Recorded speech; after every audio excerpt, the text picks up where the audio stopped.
Hey everybody, how's it going? It's the Daily Shooter, and in the state of California, we have some unique boundaries. These boundaries basically prohibit us from easily accessing what the rest of the country would consider standard, commonly owned, and easily accessible handguns.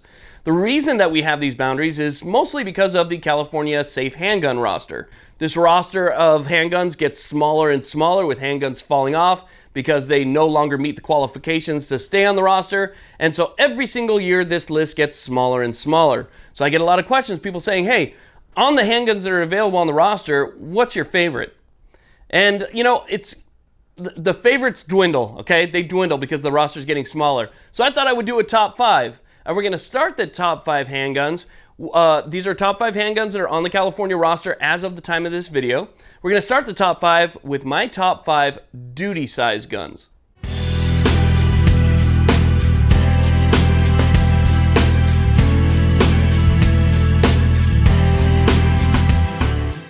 Now, try and remember, as we go over my top 5 duty size handguns from the California roster, that this is all based off of my personal opinion. Things that I kept in mind while I was thinking about my top 5 list were things like availability, price, because I don't want to just show the best of each one based on its price. Price is a factor because some things are far overpriced, and if you ask me, they're not worth it. So price was considered an issue in the terms of value.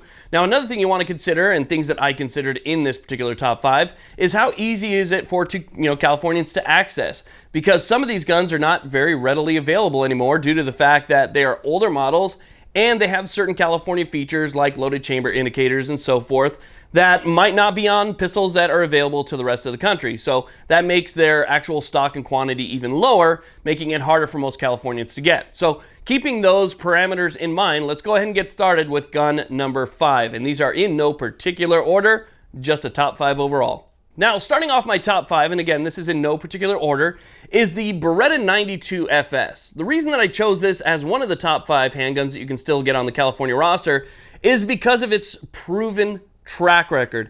It is a full-size pistol. It's been carried by multiple, not only armed forces, but by law enforcement offices across the world. And so it's a handgun that's shown through the test of time that it's going to stand up. Now, the next gun on my list is actually a gun that I don't own. It is a gun that I hopefully plan to own soon, but I've borrowed, I've shot, I've used, I've rented, and I love the Sig P226. Now, there's a lot of different variants, and this applies to the 226, which is 9mm. It also applies to the 45 version.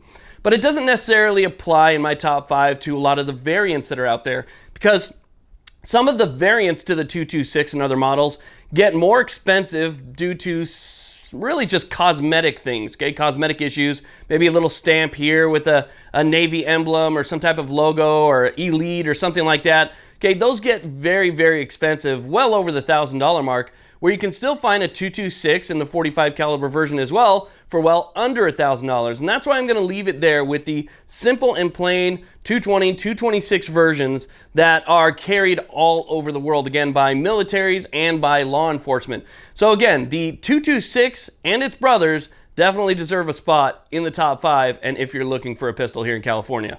Now, if you're into duty pistols and you love history, you love a great trigger, and you love a great grip angle, this next one might be on your list too. We're talking about the 1911. Now, the 1911 is a great pistol, and there are a lot of them still surprisingly available on the handgun roster. But we're not talking about all other 1911s that are on the roster, because I narrowed it down to the one that I own. Now, the handgun roster is full of 1911s that are affordable. These are kind of the basic GI model 1911s. And then you can find some other 1911s that cost thousands upon thousands of dollars. I mean, you would be surprised how large those 4 digits are. But when you're talking about getting a great value out of a 1911, getting all of those really kind of high-end features, but without having to pay an arm and a leg for it, still staying underneath $1,000, then I really think your best bet is the Kimber Custom 2. Now, the Kimber Custom 2 does come in a Target edition and a standard edition like this one. It's got a great skeletonized trigger, skeletonized hammer. It has the enhanced beaver tail. Great shooting gun. It is extremely accurate. They are very reliable guns. There's a lot of parts and replacement pieces that you can use. You can upgrade these all day long with different springs, different hammers, different grips, different barrels. They're a great gun for anybody that likes to do any type of modifications, anybody that likes competition, defensive purposes. You really can't go wrong with what's considered by Kimber an entry-level gun, the Kimber Custom 2. Now, the next gun on my list is another one where I have plenty of trigger time, but never actually spent the money to get one.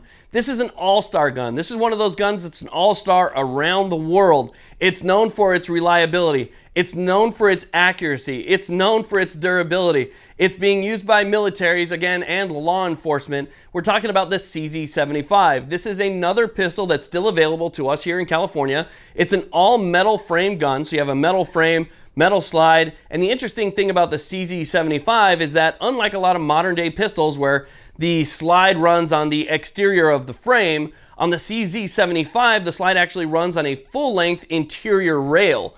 So that means that the actual slide is much smaller, it's much lighter, it's going to give you less of a recoil impulse. It has a good bore access. The grip angle is great, a lot of people like it. It's got a great trigger. I mean, there's really not much you can say that's negative about the CZ75. It's just a great overall pistol. Again, it's a design that's been copied a lot, and a lot of people copy it because it's just a design that works. So the CZ75 is still available to Californians, and if you're looking for a duty-sized pistol, might be an option. Now, I'm sure there's a lot of you out there who are wondering when this is coming, and it's here. I can't have a top 5 handguns in the state of California without mentioning the Glock 17. The Glock 17 is a great duty-sized pistol. It is world-renowned for its overall reliability, its interchangeability, and its ease of use. There's no external safeties. There's nothing really crazy about it. There's just simply a blade safety in the middle of the trigger. That's your drop safety. And it works. It just runs. Now, am I a complete believer in Glock perfection? No, I'm not. And you know how you can tell that? By taking a look at my Glock right here. There were several things that I changed about it, but we're not talking about all of these changes. We're talking about a straight out of the box Glock 17 in the state of California. If you leave your Glock 17 completely stock, it is one of the finest pistols that you can still own in this state. Now, we can't own some of the later models, so your Gen 4s, your Gen 5s. The only ones that we can own are Gen 3s, but if you ask me, Gen 3s are just fine for getting the job done. You either love Glock or you hate Glock, but I think either love or hate it, you have to at least respect it.